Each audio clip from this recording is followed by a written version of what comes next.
नमस्कार दोस्तों, welcome to government exam info. तो स्वागत है आपका आज के वीडियो में। और देखिए, जैसा कि मैंने यूके पीएससी लेक्चर स्क्रीनिंग के जितने भी प्रीवियस ईयर के स्क्रीनिंग के पेपर हैं उनको सॉल्व करवाना स्टार्ट कर दिया है, उसी के अनुसार अब यहाँ पर UK triple S C group C यानी कि यूके ट्रिपल एस सी ने ग्रुप सी लेवल के जितने भी एग्ज़ाम लिए हैं उनके पेपर अब मैं यहाँ पर सॉल्व करवाना शुरू कर रहा हूँ। एक तरह से आपका ये मॉडल पेपर है, इनको आपको अटेम्प्ट करना है खुद से और इसके बाद मैं आंसर बताऊंगा। तो हर एक क्वेश्चन का आंसर आप गैस कीजिए यहाँ पर क्या सही आंसर है, और उसके बाद कमेंट करके भी आप बता सकते हैं आपका स्कोर कितना हुआ है। तो देखिए, ये जितने भी पेपर हैं, आई थिंक 20 से 25 या उससे एक्स्ट्रा पेपर्स हैं जितने भी ग्रुप सी लेवल के यूके ट्रिपल एस ने करवाए हैं, उनको हम एक एक करके सॉल्व करना शुरू करेंगे। तो आज इसकी पहली वीडियो है, तो चलिए शुरू करते हैं आज का वीडियो और देख लेते हैं आज के क्वेश्चन। और देखिए, ये जो पैटर्न है इसी पैटर्न पर ग्रुप सी लेवल का एग्ज़ाम रहने वाला है। इसमें कैसा पैटर्न रहेगा वो इससे इसका आइडिया आपको लग जाएगा आज के पेपर में। तो चलिए शुरू करते हैं आज का वीडियो और देखते हैं आज का पहला क्वेश्चन। देखिए, बात करें अगर यूके ट्रिपल एस सी की, तो इनका जो पेपर है ग्रुप सी का, उसमें सबसे पहले आपका हिंदी का सेक्शन होता है। जबकि UK P S C lecturer screening की बात करें तो वहाँ पर आपको जीएस देखने को मिलेगा सबसे पहले। तो चलिए देख लेते हैं क्वेश्चन इसमें किस तरह के पूछे गए हैं। हिंदी के व्यंजनों के वर्ग हैं। देखिए, इसका आंसर आपको गैस करना है या फिर कमेंट करके बताना है। 4 है, 5 है, 6 है या फिर 2 है। तो देखिए, इसका राइट आंसर है ऑप्शन बी। कितने होते हैं? 5। कौन कौन से? क वर्ग, च वर्ग, ट वर्ग, त वर्ग और प वर्ग। सभी जानते होंगे कितने? 5 वर्ग हैं व्यंजनों के हिंदी में। चलिए नेक्स्ट क्वेश्चन देखते हैं। श्री राम ने बाण से बाली को मारा। इस वाक्य में बाण से में कौन सा कारक है? कर्म कारक, संप्रदान कारक, करण कारक या फिर आपदान कारक। तो क्या राइट आंसर होगा इसका? इसका राइट आंसर है ऑप्शन सी, करण कारक।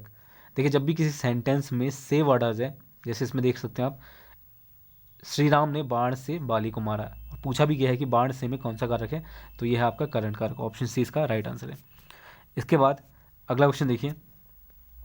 शुद्ध शब्द कौन सा है? सच्चिदानंद, सच्चिदानंद, शक्ष सच्चिदानंद या फिर सच्चिदानंद। तो देखिए, इसमें तो आप दो ऑप्शन एलिमिनेट कर सकते हैं इजीली, सच्चिदानंद और सच्चिदानंद। ये नहीं होता है इसका, तो इसमें थोड़ा बहुत कन्फ्यूजन हो सकता है। देखिए, इसका जो राइट आंसर है वो है आपका ऑप्शन बी, सच्चिदानंद। ठीक, तो ऑप्शन बी इसका राइट आंसर है। इसके बाद अगला क्वेश्चन देखिए। दोहे के ठीक विपरीत छंद को क्या कहते हैं? सोराठ, बरवै, चौपाई या फिर रोला। तो क्या कहते हैं इसे? सोरठा। सोरठा कहते हैं, ऑप्शन ए इसका सही आंसर है। दोहे का जो ठीक विपरीत छंद होता है वो है आपका सोरठा। इसके बाद अलंकार के मुख्य भेद पूछे गए हैं, 4, 2, 5 या फिर 9। मुख्य भेद की बात की गई है तो कितने होते हैं? 2 होते हैं। कितने? कौन कौन से हैं? पहला है आपका शब्दालंकार और दूसरा है आपका अर्थानक अलंकार। और इसके बाद इनको सब कैटेगराइज किया गया है अलग अलग अलंकारों में। तो अलंकार के मुख्य भेद कितने होते हैं? 2 होते हैं। इसके बाद अंधे की लाठी मुहावरे का अर्थ, एकमात्र सहारा, अंधे व्यक्ति की लकड़ी, प्रिय होना या फिर विश्वास पात्र होना। तो इसका राइट आंसर क्या है? एकमात्र सहारा। तो ऑप्शन इसका राइट आंसर है। देखिए, इसी तरह के क्वेश्चन आपके आएंगे, थोड़े बहुत इसमें डिफरेंस हो सकता है, लगभग इसी तरह के क्वेश्चन आएंगे आपके, जो जो सिलेबस के अकॉर्डिंग ही आपका पूछा जाएगा। इसके बाद अगला क्वेश्चन देखिए। निम्नलिखित में से कौन जातिवाचक संख्या है? राम, मनुष्य, बुढ़ापा या फिर नम्रता। तो जातिवाचक पूछा गया। जातिवाचक क्या होता है? देखिए, जब किसी वस्तु या फिर व्यक्ति या फिर किसी जगह की संपूर्ण जाति का बोध होता है किसी सेंटेंस में या फिर किसी वर्ड में, तो वो होता है आपका जातिवाचक संज्ञा। देखिए, जातिवाचक इसमें क्या होगा फिर? ऑप्शन बी, मनुष्य। मनुष्य एक पूरी जाति को संबोधित करता है, जबकि राम एक नाम है, बुढ़ापा एक एक समय है, नम्रता एक जो कह सकते हैं रवैया है, नम्रता। तो जो जातिवाचक जो जाति को बोध कराता है वो है आपका मनुष्य। मनुष्य जाति का बोध कराता है। इसके बाद अगला क्वेश्चन देखिए। जो कम बोलता है उसे क्या कहते हैं? अल्पभाषी, मिथभाषी, अल्पज्ञ या फिर अतिवादी। तो इसका आंसर आई थिंक सभी को मालूम है, अल्पभाषी से कहते हैं जो कम बोलता है। इसके बाद अगला क्वेश्चन देखिए, कृपया जाए यह कैसा वाक्य है? प्रश्नवाचक, आज्ञावाचक, अनुरोधवाचक या फिर इनमें से कोई नहीं। तो ये कैसा है? अनुरोधवाचक है। ऑप्शन सी इसका राइट आंसर है, अनुरोधवाचक है। इसके बाद अगला क्वेश्चन देखिए, देखिए ये क्वेश्चन कई बार रिपीटेड क्वेश्चन है अलग अलग एग्जाम में। उत्तराखंड की द्वितीय राजभाषा क्या है? उर्दू, संस्कृत, अंग्रेजी या फिर इनमें से कोई नहीं। ये जीके में भी पूछ लिया जाता है, ये हिंदी में भी पूछा गया है। तो उत्तराखंड की द्वितीय राजभाषा क्या है? संस्कृत, सभी जानते हैं। इसके बाद देखिए, जितने भी प्रमुख जो लेखक हुए हैं हिंदी साहित्य के, उन सभी के प्रमुख रचनाएं और उनके जो इम्पोर्टेंट पॉइंट्स है वो सभी आपको पढ़ लेना चाहिए इस एग्ज़ाम के लिए। इसके 2 या 1 क्वेश्चन आपको जरूर पूछा जाता है 20 क्वेश्चन में से। तो निम्नलिखित को सुमेलित कीजिए। अब देखिए, इसमें अगर आपका चारों आंसर, एटलीस्ट आपको 3 करेक्ट आने चाहिए, तभी आप इस क्वेश्चन को कर पाएंगे। तो क्या होगा इसका आंसर? सबसे पहले इसका राइट आंसर है ऑप्शन ए, महादेवी वर्मा ने लिखा था यामा। दूसरा, जयशंकर प्रसाद की बात करें तो कामायनी लिखा था। कबीर की बात करें तो कबीर ने क्या लिखा था? बीजक। और तुलसीदास सभी जानते होंगे रामचरितमानस। अब देखिए, ये क्वेश्चन इस तरह का है कि मान लीजिए आपको सिर्फ पता है कि कबीर ने क्या लिखा है, वो आपको मालूम है, बाकी 3 नहीं आते हैं, तो आपको दिक्कत होगी। एटलीस्ट आपको 3 ऑप्शन जो है, जैसे 3 जो यहाँ पर साहित्यकार हैं या लेखक हैं, उनकी अगर रचनाएं आपको मालूम है तो 4th आपका ऑटोमेटिकली पता चल जाएगा। या एटलीस्ट आपको 2 मालूम हो तो भी ये जो इसके ठीक होने की संभावना होगी वो ज़्यादा होगी। इसके बाद अगला क्वेश्चन देखिए, पीने की इच्छा के लिए एक शब्द क्या है? पिपासु, प्यासा, जिज्ञासा या फिर पिपासा। पिपासु का मतलब है पीने की इच्छा रखने वाला, लेकिन पीने की इच्छा ये होता है आपका पिपासा। ऑप्शन डी इसका राइट आंसर है, पीने की इच्छा होगा पिपासा। इसके बाद अगला क्वेश्चन देखिए, संगतकार कविता के कवि हैं? मंगेश डबराल, सुमित्रानंद पंत, महादेवी वर्मा या फिर कबीर। तो ये है आपके मंगलेश डबराल। ऑप्शन ए इसका राइट आंसर है। इसके बाद, शायद वर्षा हो अर्थ के आधार पर वाक्य प्रकार है, यानी कि किस प्रकार का वाक्य है? निषेधवाचक है, विस्मयवाचक है, संदेहवाचक या फिर संकेतवाचक है। तो देखिए यहाँ पर शायद वर्षा हो, तो ये इससे क्या लग रहा है? ये है संदेहवाचक।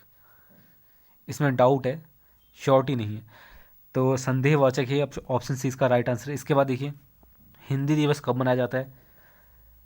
सभी जानते होंगे, 14 अगस्त, नवंबर, 14 सितंबर, 14 दिसंबर। तो सितंबर में मनाया जाता है 14 सितंबर को। इसके बाद, फूलदेई त्यौहार मनाया जाता है चैत्र मास की संक्रांति, महामाघ की संक्रांति, माघ माह की संक्रांति या फिर वैशाख की पूर्णिमा। तो ये मनाया जाता है आपका चैत्र माह की Sankranti. Option A right answer है। चलिए आगे बढ़ते हैं, अगला क्वेश्चन देखते हैं। नेक्स्ट क्वेश्चन है,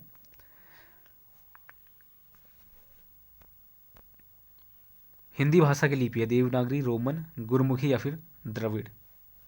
तो देवनागरी है, सभी जानते हैं। देखिए 20 क्वेश्चन में 10 क्वेश्चन तो ऐसे रहते हैं जिसके लिए आपको बिल्कुल भी पढ़ने की ज़रूरत नहीं है, यानी कि जो जनरल नॉलेज के तौर पर आप जानते ही होंगे। जैसे कि हिंदी भाषा के लिए भी बचपन से जानते पढ़ते हुए आए हैं कि देवनागरी होती है, तो इसका आंसर सभी को मालूम है। कुछ क्वेश्चन ऐसे होते हैं जो जिसके लिए ग्रामर आपको पढ़ना पड़ता है, व्याकरण इसका पढ़ना पड़ता है। जैसे कि वाक्य क्या हो गया, अलंकार कौन कौन से होते हैं, इसके लिए ये जो चीज़ें हैं उनको थोड़ा पढ़ना पड़ता है व्याकरण में। बाकी जो चीज़ें हैं वो आप वैसे ही याद कर सकते हैं, या फिर जो याद ही रहती हैं ज़्यादातर। तो हिंदी का जो सेक्शन है वो आसानी से कवर हो जाता है। 10-15 दिन में आप पूरा इसका सिलेबस कंप्लीट कर सकते हैं किसी भी एक स्टैंडर्ड बुक को फॉलो करके। वैसे मैंने 2 क्लासेस करवाई हैं, अभी मैंने क्लासेस रोक के रखी हैं UK triple S C group C वालों की। पहले मैं सोच रहा हूँ यूके पीएससी का एग्ज़ाम आने वाला है, लगभग यहाँ पर 1 महीने का समय बचा है उनके लिए, तो उनकी जितनी भी क्लासेस हो सकती हैं फटाफट करवा दूँ। और बीच बीच में आपकी क्लासेस भी आएंगी कुछ दिनों में। हो सकता है आपकी एक मैराथन क्लास और आ जाए उत्तराखंड जीके की, जितने भी इंपॉर्टेंट और नए क्वेश्चन है वो इंक्लूड करेंगे उसमें, साथ ही साथ प्रीवियस ईयर क्वेश्चन भी उसमें रहेंगे, ताकि जो रिपीटेड क्वेश्चन है एक तो उसकी जानकारी मिल पाए, कौन कौन से क्वेश्चन बार बार पूछे गए हैं, और कौन कौन से पूछे जा सकते हैं।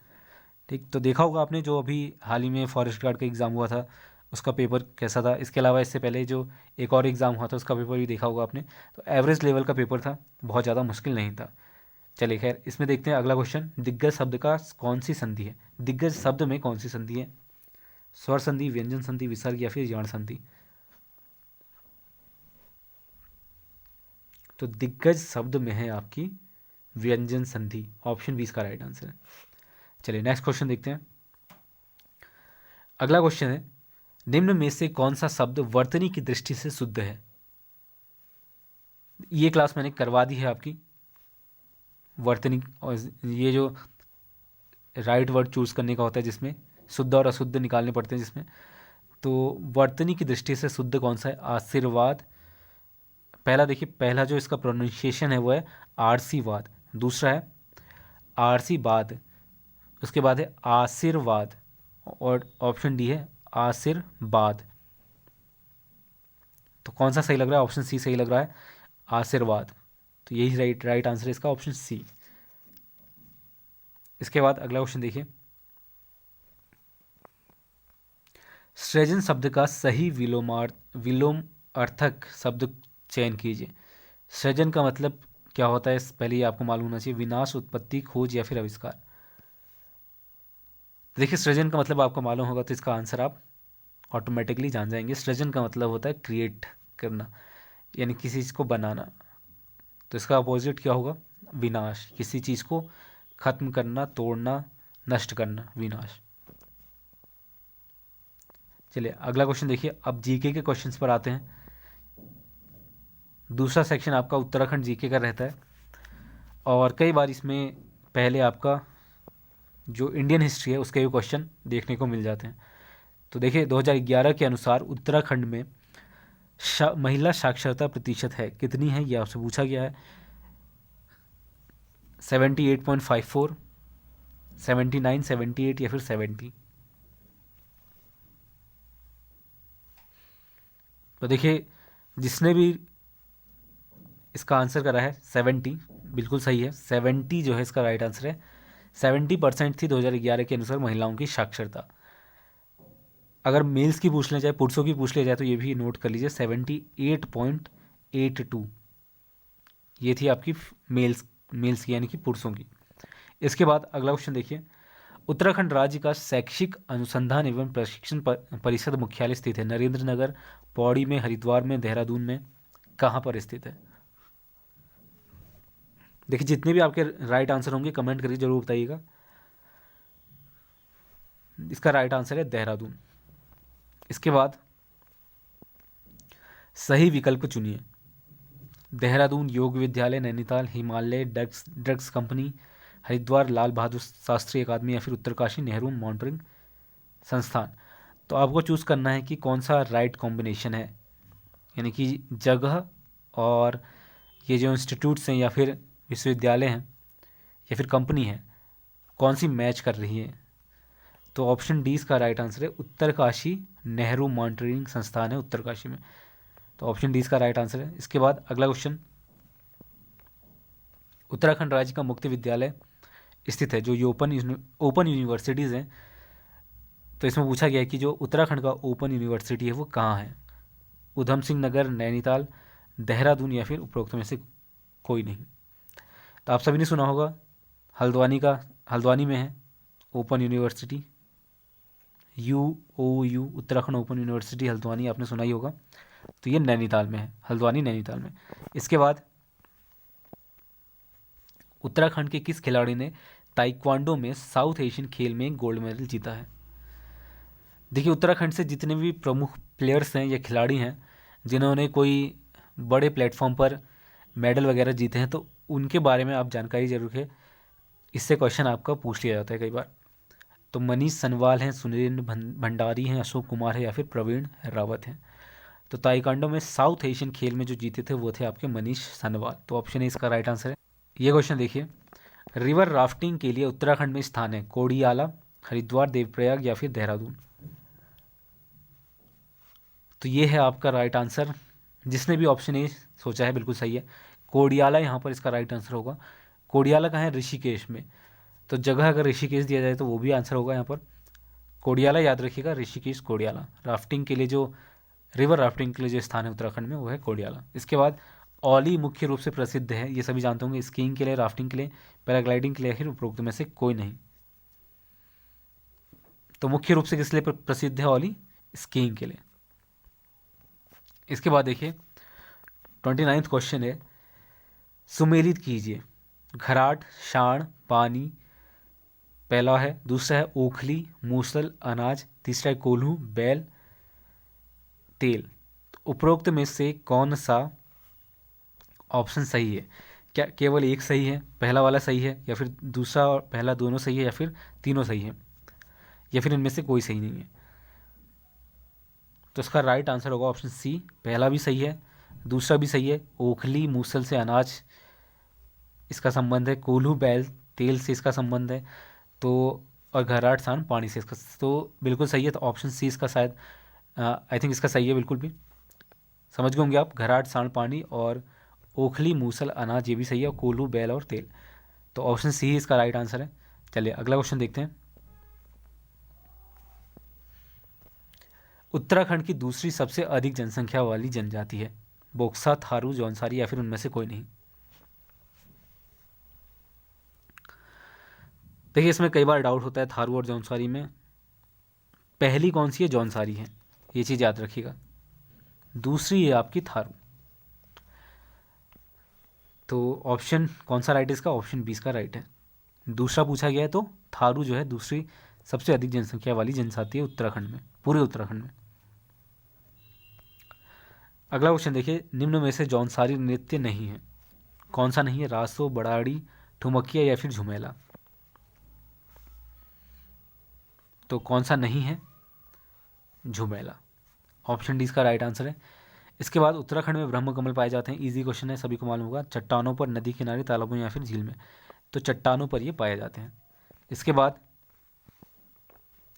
भूमि बंदोबस्त का संबंध है? कृषि आवास लगान से, नदी तालाब पर्वतों से, भूमि बनावट भूमि के प्रकार क्षेत्र से, या फिर सरकारी स्तर पर जमीन पैमाइश से?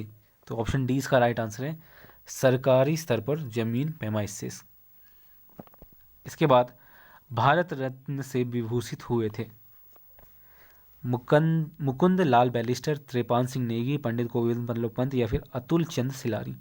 तो ये भी आंसर आपने बार बार पढ़ा है, पंडित गोविंद बल्लभ पंत भारत रत्न से विभूषित हुए थे। इसके बाद जॉली ग्रांट हवाई अड्डा स्थित है? ऋषिकेश, देहरादून, हरिद्वार, या फिर देहरादून जनपद में? तो कहाँ है ये? देहरादून में ही है। ऑप्शन डी इसका राइट आंसर है, देहरादून जनपद में। इसके बाद अगला क्वेश्चन देखिए, उत्तराखंड राज्य का उच्च न्यायालय नैनीताल, देहरादून, अल्मोड़ा, या फिर हरिद्वार? तो ये नैनीताल में है, ऑप्शन ए। इसके बाद निम्न में से कौन सा स्थान कोटद्वार में स्थित नहीं है? Bharat electronics limited, Hindustan machine tools, Bharat heavy electrics, या फिर डील? तो कौन सा नहीं है कोटद्वार में, माफ कीजिएगा कौन सा स्थित है कोटद्वार में? तो ये है आपका भारत इलेक्ट्रॉनिक्स लिमिटेड। ऑप्शन इसका राइट आंसर। इसके बाद देखिए अगला क्वेश्चन, दायरा है नदी, पर्वत, बुग्याल, या फिर झील? तो ये है आपका बुग्याल। नेक्स्ट क्वेश्चन देखिए, डोडी ताल स्थित है? टिहरी में, उत्तरकाशी में, पौड़ी में, या फिर नैनीताल में? तो कहाँ स्थित है ये है आपका उत्तरकाशी में। ठीक, ऑप्शन 20 का राइट आंसर है। इसके बाद देखिए अगला क्वेश्चन, जिम कॉर्बेट पार्क दो जनपदों के मध्य स्थित है? कौन कौन से दो जनपद हैं? टिहरी देहरादून, टिहरी पौड़ी, पौड़ी नैनीताल, या फिर हरिद्वार पौड़ी? तो ये है आपका पौड़ी और नैनीताल। ऑप्शन सी इसका राइट आंसर है। नेक्स्ट है, कामेत पर्वत की ऊंचाई है? अब देखिए इसमें जो ऑप्शन दिए गए हैं वो 415, 414, 413, या फिर 410 फीट। 25,000 दिए, 25,415, 14, 13, या फिर 410। लेकिन जो इसका आंसर है वो है आपका 446। देखिए अलग अलग जगह पर इसके अलग अलग आंसर दिए गए हैं, तो इस ये कन्फ्यूजिंग क्वेश्चन है। तो इसका एक्यूरेट आंसर है 446, याद रखिएगा आप। हालांकि ऑप्शन में यहाँ पर नहीं दिया गया है, तो आई थिंक ये क्वेश्चन जब ये पूछा गया होगा तो इसको डिलीट किया होगा या किया गया होगा, या फिर सभी को इसके मार्क्स दिए गए होंगे। तो आपको याद रखना है 446 फीट ऊंचाई है, 25,446 फीट ऊंचाई है कामेत पर्वत की फीट में। इसके बाद अगला क्वेश्चन देखिए, दरबान सिंह नेगी को कौन सा सम्मान प्राप्त है? परमवीर चक्र, विक्टोरिया क्रॉस, शौर्य चक्र या फिर सेना मेडल? तो ये है आपका विक्टोरिया क्रॉस। इसके बाद पद्मश्री लेखिका शिवानी का मूल नाम था लीलावती, सुमित्रा, लक्ष्मी या फिर गौरा? तो क्या था? पद्मश्री लेखिका शिवानी का जो मूल नाम था वो था गौरा। इसका ऑपोजिट क्वेश्चन भी आ सकता है कि पद्मश्री से सम्मानित लेखिका कौन थी? तो शिवानी थी, और इनका नाम क्या था? मूल नाम गौरा। इसके बाद जसपाल राणा शूटिंग चैंपियन मूल प्रदेश क्या है इनका? उत्तर प्रदेश, मध्य प्रदेश, उत्तराखंड या फिर राजस्थान? देखिए मैंने पहले भी बता दिया था, जितने भी इम्पोर्टेंट प्लेयर्स हैं उत्तराखंड के जिन्होंने नेशनल या फिर इंटरनेशनल लेवल पर इंडिया को रिप्रेजेंट किया है, उनके नाम आप याद रखिएगा वो कहाँ से बिलोंग करते हैं।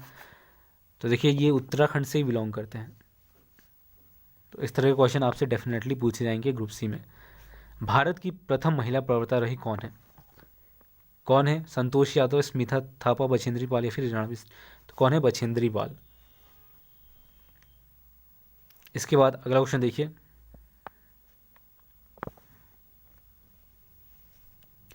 सही विकल्प चुनिए। बुरांस हृदय देखभाल में यूज होता है, ब्राह्मी स्मरण शक्ति और खून साफ करने में होता है, गिलोय बुखार कम करने में होता है या फिर सभी? तो समझ गए होंगे इसका आंसर आप। इसका राइट आंसर है ऑप्शन डी। देखिए ब्राह्मी जो है आपका मेमोरी पावर जो है उसको इंक्रीज करने के लिए इस्तेमाल होता है, बुरांस हृदय देखभाल में यूज़ होता है, गिलोय जो है बुखार कम करने में इस्तेमाल होता है। तो इसका राइट आंसर होगा ऑप्शन डी। 47वां क्वेश्चन देखिए, उत्तराखंड राज्य का उदय हुआ कब हुआ? 9 नवंबर 2000, 2001, 1999 या फिर 2001 में? तो सभी जानते हैं इसका आंसर 9 नवंबर 2000 में। देखिए ज़रूरी नहीं है इस तरह का क्वेश्चन आपसे बार बार पूछा जाए, ये एक पेपर है जिसको हम डिस्कस कर रहे हैं, तो ये पूछा गया क्वेश्चन है, वैसे भी कई बार पूछा जा चुका है, लेकिन ज़रूरी नहीं कि इस तरह के क्वेश्चन ही आएंगे। इससे थोड़ा लेवल ऊपर भी जा सकता है, एवरेज भी रह सकता है। तो हमारा काम क्या है? हमारा काम है जो प्रीवियस ईयर पेपर है उनको सॉल्व करना, और जो मैं क्लासेस करवा रहा हूँ उनको फॉलो करना, और जो खुद से आप पढ़ाई कर रहे हैं, सबसे इम्पॉर्टेंट है खुद से जो आप पढ़ाई कर रहे हैं, जो खुद से आप बुक फॉलो करते हैं उसको फॉलो करना। ऑनलाइन पढ़ाई करने के साथ जो आप ऑफलाइन बुक को फॉलो कर रहे हैं उसको भी फॉलो करना सबसे ज़्यादा ज़रूरी है एक हिसाब से देखा जाए तो। इसके बाद निम्न में से पंच केदार नहीं है, कौन सा नहीं है? केदारनाथ, कल्पेश्वर, रुद्रनाथ या फिर गोपेश्वर? तो कौन सा नहीं है? Option D Gopeshwar. इसके बाद पाताल भुवनेश्वर स्थित है, अल्मोड़ा में, पिथौरागढ़ में, नैनीताल में या फिर चंपावत में? तो कहाँ है ये? अल्मोड़ा में है। और आज का हमारा आखिरी क्वेश्चन है, नंदा देवी मंदिर है कहाँ है? नैनीताल में, हरिद्वार में, पिथौरागढ़ में या फिर अल्मोड़ा में?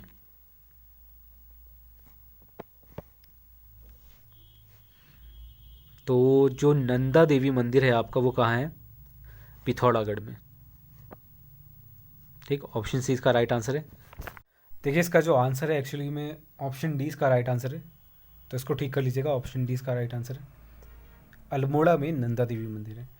तो ये थे आज के 50 क्वेश्चन। उम्मीद करता हूँ अपने सारे क्वेश्चन अटैम्प्ट करे होंगे और सारे आंसर आपके सही हुए होंगे। कोई डाउट हो तो नीचे कमेंट करके पूछ सकते हैं, और अपना स्कोर ज़रूर बताएं कितने आपके राइट आंसर हुए हैं। आई थिंक आपके 45 प्लस आंसर्स सही होने चाहिए। पेपर बहुत ईजी लेवल का, ये जो मॉडल पेपर मान के चलिए इसको आप, काफ़ी ईजी लेवल का था। तो बस आज के लिए इतना ही, तब तक के लिए धन्यवाद, मिलते हैं आपसे अगले वीडियो में।